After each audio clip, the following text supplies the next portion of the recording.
You want to hear a joke? A drunk staggers up to a priest on a city street and he says, "Father, I am Jesus Christ." And the priest says, "No, my son, you are not Jesus Christ." And the drunk says, "I'll prove it to you. Come with me." And he drags the priest to the nearest bar. And as soon as he opens the door, the barman goes, "Jesus Christ, not you again."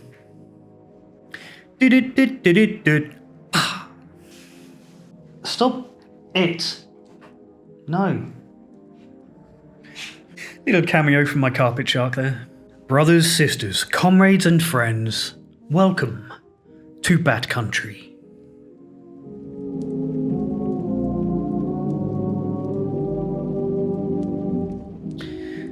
I'm struggling with something, and I have been for several months, and I want to talk about it, because this thing is preventing me from being happy in sobriety, from being happy in general. It's taken a surprising amount of time to even realize there was something wrong, and then even longer to figure out what it is and put a name to it.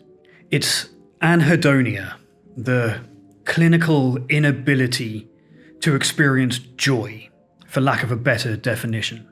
Actually, since this is a topic that transcends addiction, I should probably look up a better definition while I have the opportunity. Anhedonia is a diverse array of deficits in hedonic function resulting in reduced motivation and an inability to experience pleasure. So there. And that's me right now. And it's been me for well over a year, I think. And I want to talk about it today to see if it's a thing that you've experienced too. I want to know if this is a thing that many of you with more sobriety than I have experienced, and how you got through it in the long run. So if you know in advance what I'm about to talk about, please go ahead and leave any advice that you have in the comments. You don't need to watch the whole video to do that, because I won't be offering any advice myself. I'm not yet capable of doing that, because I have none to offer. I'm still very much stuck inside it. But towards the end of this video, I will tell you a little bit about what I know is definitely making it worse at the moment. But it would be useful for me to hear the perspectives of people who have been through post-acute withdrawal syndrome, through anhedonia, and emerged on the other side better and happier. And it's useful to me and anybody else watching this who, like me for a long time, wasn't even aware that they were anhedonic or had anhedonia. So anhedonia isn't a diagnosis that I've been specifically given by any medical professional. Frankly, I don't think that I need one for this. Dangerous words, I know, but that's what it is, man. I know it, and it's exactly what it is. I don't need a professional opinion to tell me this. It's not like a diagnosis of major depressive disorder or PTSD or anything like that. It's just something I've recognized in myself ever since I did that video a while back about post-acute withdrawal syndrome. That's when I learned that anhedonia was a major factor in long-term recovery. And that's when I realized that I'd been experiencing it myself for quite a long time, and I haven't even got close to shaking it off yet.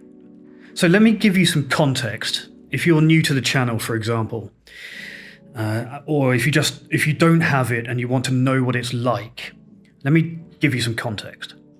About me, so I've been fully sober coming up for a year and a half, and mostly sober for about 4 or 5 years, depending on how you measure it. I had a serious relapse a year and a half ago. And those relapses in the first 3 years or so of sobriety were extremely destructive for me. Like, fucking lucky to be alive kind of destructive. But taken statistically, for the last 5 years, I have been mostly sober, apart from when I wasn't. Obviously. Like most of us, I really only have 2 speeds when it comes to alcohol. One is drinking myself to death, and the other is the soberest guy alive. And I'm very happy to report that I'm still firmly in the latter category at the moment. Some possibly relevant facts as it relates to anhedonia, which we're about to get to. I have previously been diagnosed with a major depressive disorder and a generalized anxiety disorder and PTSD. And I also have a minor traumatic brain injury, just to make everything far more fucking complicated. Just to really confuse things.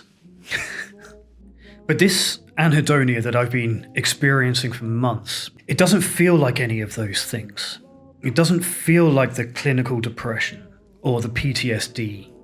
For me, the PTSD is characterized by extreme anxiety and various neuroses, paranoia, that kind of thing.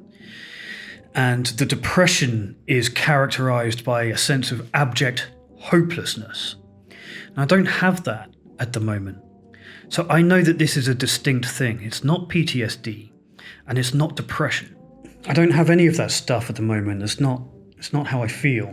I feel kind of nothing. Not excitement, not disappointment, not anger, not love. Just nothing, really. And that's somehow scarier, in my opinion. And that's why I didn't notice that I had it for so long. Because I wasn't really feeling anything at all. It's very easy to notice depression, but it's very hard to notice the absence of joy. And perhaps I'm splitting hairs a little bit, but I don't really ever feel happy anymore. But not sad either. I just don't look forward to anything, even though I should. And the only time I'm close to content or close to happy is when I'm lying in bed watching brain rot on YouTube at the end of the day. That is to say, I have about a half-hour window of feeling okay, of feeling something. And that's immediately before I go to sleep. And that's no way to live. So I'm no expert in sobriety, and I don't consider myself an expert in anything. Don't let my posh accent fool you. Don't be fooled. I am an idiot. I'm kind of learning all of this stuff as we go along, just like everybody else. And as a result, I was very naive going into early sobriety. I didn't know any of this stuff. I didn't know it was possible for the effects of alcohol recovery to last 2 years or more. I thought I was going to be fine by now, and I'm not. And I certainly had no idea that I would experience anhedonia. And no idea just how difficult it is. Not to be reductive, but I think this anhedonia might be worse than the actual depression I had in early sobriety. At least the depression was something, you know? I remember when I was going through a major depressive period in early sobriety, I remember thinking like depression was all I had ever known. And as horrible as that sounds, with anhedonia, I can actually remember being happy. I remember times in my life when I was happy, or when I was excited about the future, or when I was looking forward to things. This feeling of nothingness, it's like being suspended in amber. It's like noise-cancelling headphones for your emotions. Like the whole world is slightly desaturated. After you've become accustomed to life being very colourful and very vibrant. I can't concentrate at all. I mean, above and beyond not being able to read a full page of text, for example, which a lot of us frankly struggle with. But I can't even... I get distracted so quickly, and then I don't even commit to the distractions. So if I'm reading something, if I'm at work and I've got a long email or difficult information to get through, I'll get distracted by a podcast or something. And then I will only listen to a couple of minutes of that podcast before I go and look for another one, for no reason at all. Or I will I won't be able to make it through a 6-second TikTok, or I'll be looking at TikTok while I have a YouTube video on in the background. Both of them fighting for my attention, and as a result, neither getting any. I'm just not able to focus on anything. And I get an urge to check Twitter while I'm looking at Twitter. That's fucking weird. Like, or if I'm on my browser, I will be looking at Twitter, space out for a moment, open another tab, and just reopen Twitter. And it sucks because I do remember being happy. And I remember times when I didn't feel nothing. When I was going through depression, I couldn't remember a time when I was not depressed. Does that make sense? Like, when I was in depression, I could never see beyond the depression itself. It felt like I'd always had depression and always would. It was kind of impossible to imagine a time without the depression, when I had depression. But Anhedonia is not like that. I do remember good times. I remember being excited about things and being happy. And that somehow is worse. I think that Anhedonia might be the biggest threat to my sobriety since I got sober. And I should be clear that I have no desire to drink. But that's only because I have no desire at all. It's worse for my sobriety than bad news. It's worse than good news. It's worse than celebrations or events. And although I don't feel like my sobriety is genuinely at risk, I feel pretty confident about it, I can't deny the suspicion that if I don't get a hold of this thing, if I don't fix it actively, there is a risk there. I like being sober. It is unquestionably the best thing that I've done for myself in my life. And there is absolutely no question at all that my life is far better since I quit alcohol. It's just not even comparable. The two versions of my life don't look the same. And right now, things are remarkably good for me. I owe all of it to sobriety. I have a great girlfriend, and I've rebuilt the trust of my family, and I lucked out with an incredibly fun and interesting job, and I have my dog who just adores me. And I live in this kind of big, nice apartment on this Mediterranean island with this incredible view. Actually, look at this view. Look at it.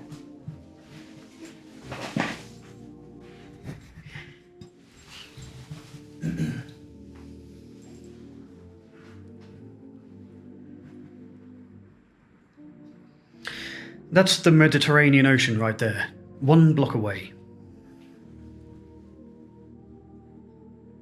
And yet, despite all of that stuff outside my window, and all the good stuff in my life, I just can't seem to find a way to be happy. Okay, let me just pause the video there for a moment. This is Bat Country in the editing suite, adding this later. And I just want to make a quick point that I don't make very clearly in the rest of the video. Listening to myself whine and complain and woe is me about feeling kind of emotionally numb for a while is a little bit pathetic. And I'm a little bit pissed off at myself for not making it clearer earlier. Okay, so a lot of you watching this video are also probably in the audience of liver disease, LD's channel. And you're probably aware of what he's going through at the moment, being given a kind of a very difficult diagnosis, or being moved to a different treatment plan where the implications of it are kind of obvious. And while I'm sat here bragging about a nice apartment and a good job and all of that stuff, rest assured that I am completely aware of how lucky I am that I can even be in a position to experience anhedonia.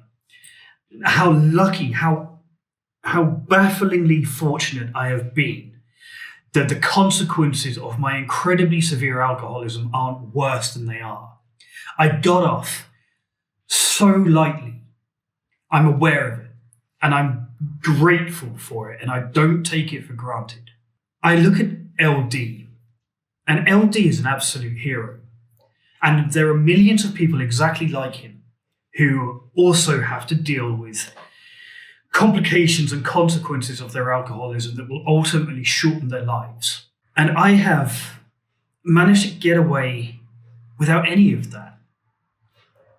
And I still have the nerve to sit here and complain about, I can't be happy on my fucking Mediterranean island. I find it gross too, but it is still honest. And I have an obligation to this channel to be honest about my experiences. And an experience of something like anhedonia or major depressive disorder or PTSD is not in competition with physiological consequences like liver cirrhosis or various cancers that are caused by excessive alcohol consumption. They're not in competition with them. That said, anhedonia is not on the same, it's not even not the same ballpark, it's not even the same sport as something like advanced liver disease. So I just wanted to jump in and explain that I often wonder how I got away with it when people like liver disease, who was very clearly and obviously a better person in every regard, and I have to wrestle with the fact that I just got away scot-free and make videos that I'm a little bit sad. Sometimes it doesn't feel like there's much justice.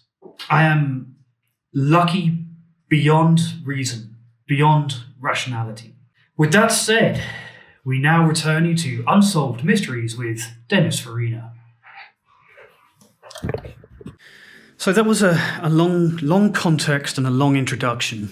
So let's kind of get into the meat of things. What actually is anhedonia? Well, as I mentioned, anhedonia is the inability to find pleasure in things that you previously found pleasurable. Sports and sex and food and all of that stuff. It's often comorbid with depression. But it is a particular characteristic, a particular symptom of post-acute withdrawal syndrome. The two are kind of strongly interconnected. And I didn't know that until I did that video about post-acute withdrawal syndrome a few weeks ago.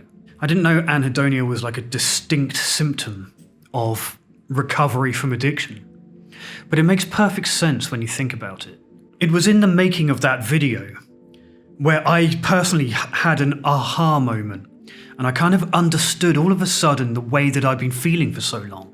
What it means is that my own post-acute withdrawal syndrome is now still potent, still powerful, 18 months after, or like roughly a year and a half since I quit drinking. And I just didn't think it would get me, you know? I thought that I would just waltz off into the distance. Thank you for your time, alcohol, never again. And I would just be fine. But I'm not. And the way it works, we'll talk about the kind of sciencey bit in a moment, but just in summary, alcohol hijacks your brain's hedonic function, your reward system. Alcohol floods your brain with dopamine over and over again over extended periods of time until you need more and more of that alcohol in increasingly higher quantities for increasingly diminishing returns.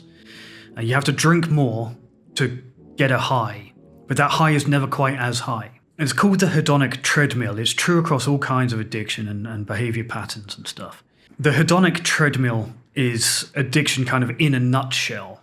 And in the process of that peaks and troughs of dopamine release and withdrawal, alcohol intake and withdrawal, your brain adapts to this additional dopamine production by by no longer producing its own naturally. Since it's getting all this lovely, juicy dopamine from the external artificial source, alcohol, it doesn't need to make its own anymore. It's the same kind of reason. Think of it conceptually as like if you take too much testosterone steroids, your balls shrink because you don't need to be making your own testosterone anymore. So what I'm saying is alcohol withdrawal is very much like Joe Rogan's balls. allegedly. Over time, there's virtually, especially once you quit, there's virtually no dopamine left. And nothing feels pleasurable anymore. The thing is, once you get sober, and in the early stages of sobriety, the first 3-6 months or so, you're under so much crushing weight of negative feelings, like shame and guilt, embarrassment, remorse, self-hatred, self-judgment. And all of this can disguise the fact that you feel anhedonic underneath. You might not discover that until much later, which is what I did. I went through that process of shame and guilt and self-recrimination. And at the end of it, I was just left with nothing, this feeling of anhedonia. I had to get through all of that stuff, all of that guilt, just to be left with anhedonia. And I want to know why. Because when I'm feeling a way that I can't quite comprehend, I need to go and find out not just what it is, but also why it is. And that's what I've done with anhedonia. Because the more information I have about a thing, the more likely I'm going to be able to address it. So let's take a quick look at some of the neuroscience behind it. Again, I should stress, despite the accent, I'm no expert. But there are 3 key ingredients in our hedonic function. They are the mesolimbic dopamine system, that's the brain's reward and pleasure pathways. Then there is serotonin, which regulates mood, amongst other things. And then there is glutamate, which kind of regulates brain plasticity and learning. With months or years of alcoholism, your dopamine system is overstimulated, and it can't maintain that indefinitely. Your brain responds by downregulating your dopamine receptors.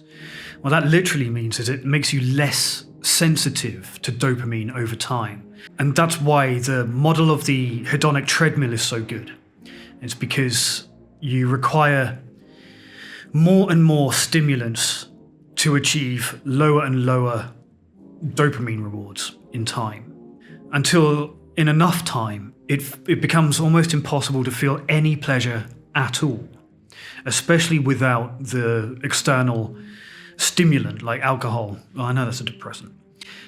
Especially without the external stimulus like alcohol or narcotics or whatever, or gambling.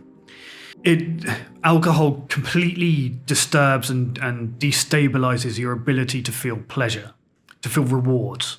At the same time, your serotonin and glutamate is also completely disruptive.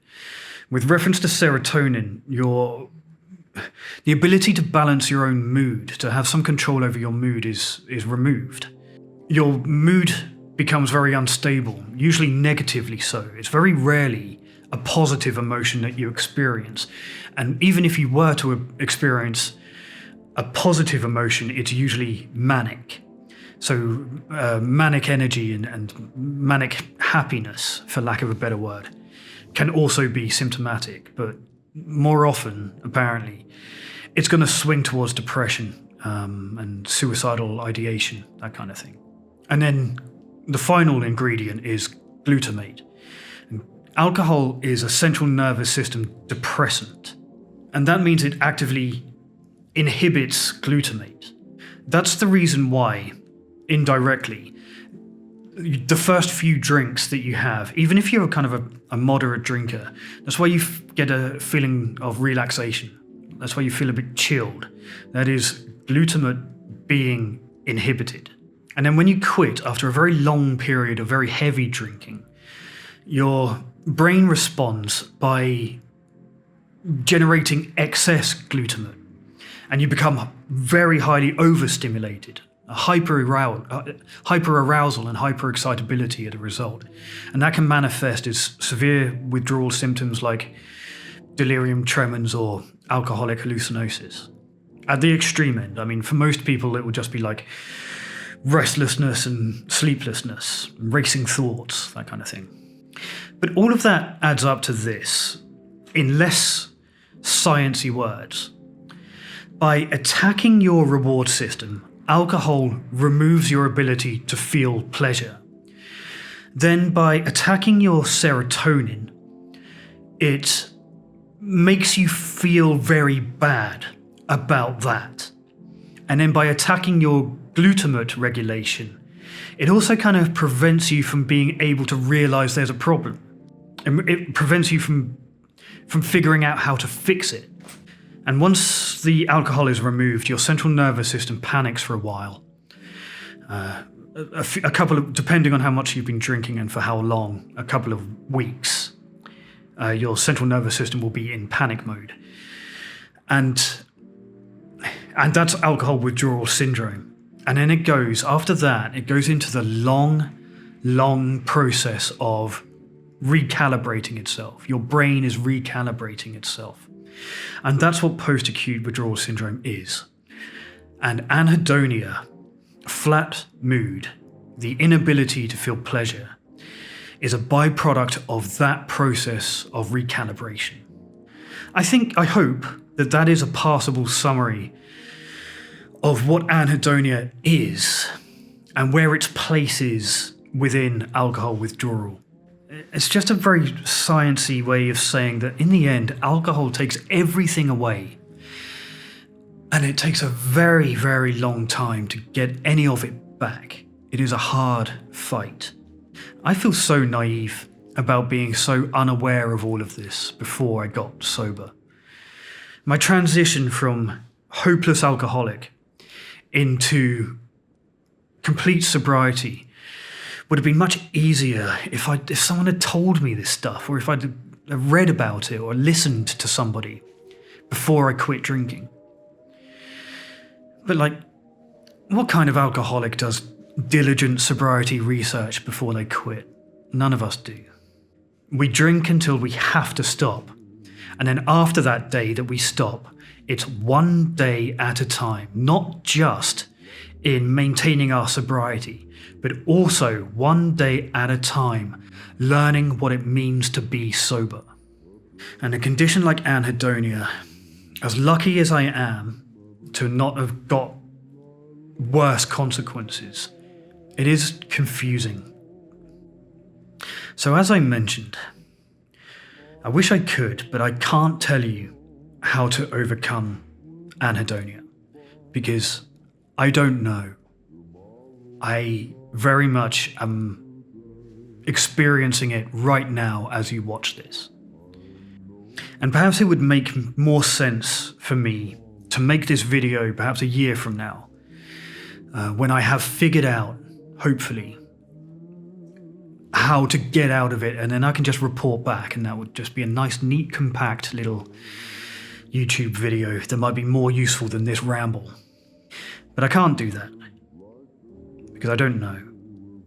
But I do know a few things that I've identified that are certainly making it worse.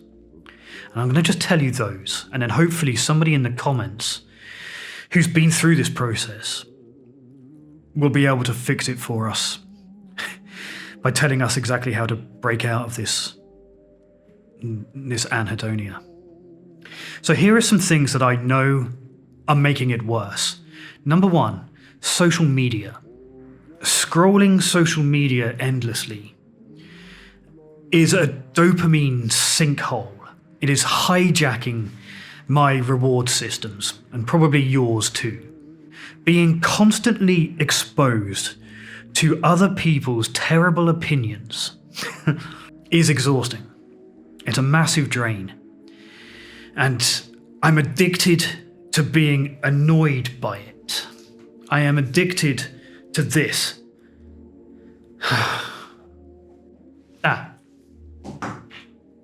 And every time I do it, for every second that I spend scrolling through vacuous, meaningless social media, I feel a little bit of my hedonic function being hijacked away.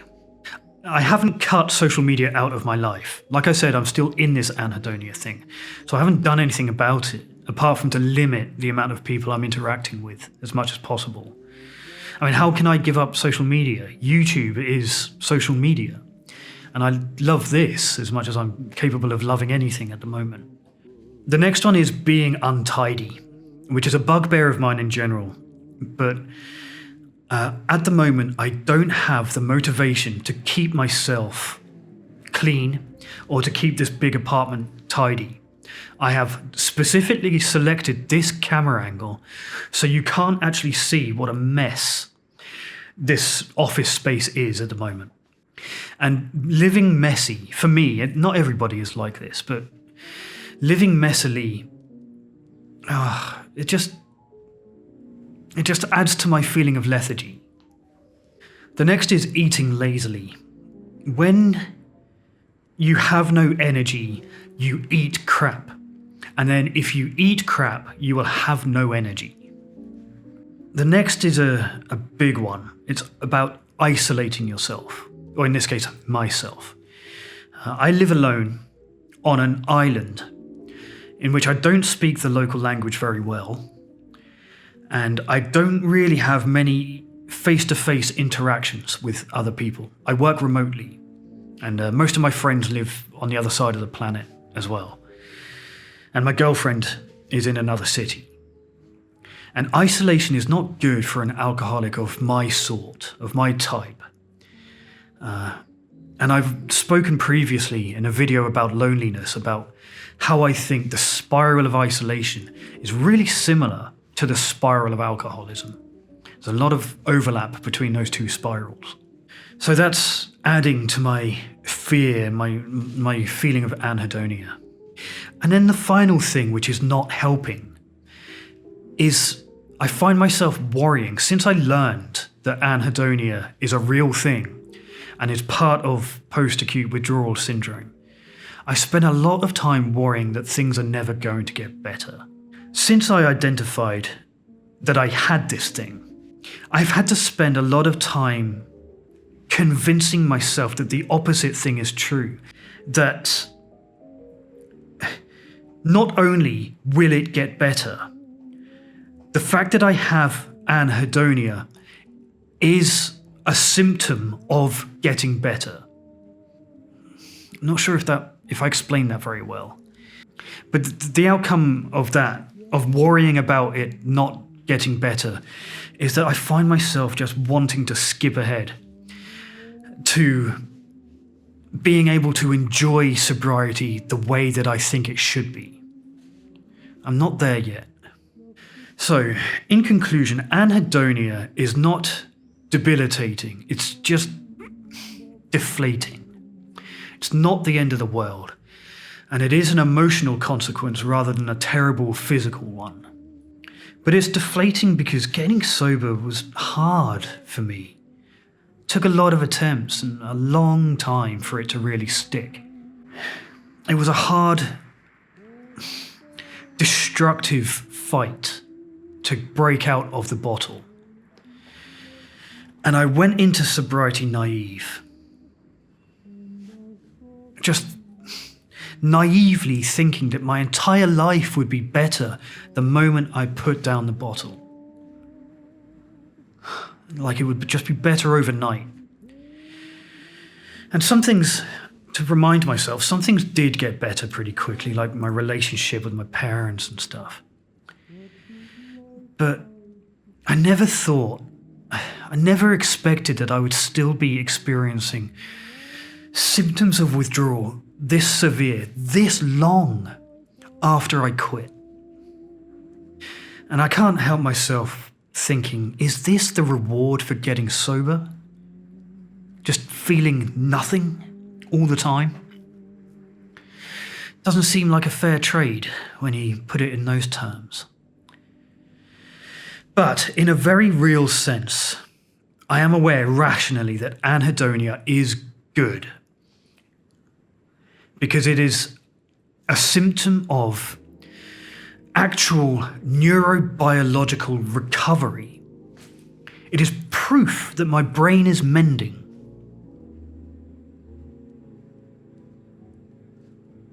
It just doesn't feel like a good thing. So, to those of you with more sober time than me in the audience, who must surely know what I'm talking about, Did you experience this? And if so, what did you do? How long did it last? Thank you for watching. And as always, good luck out there.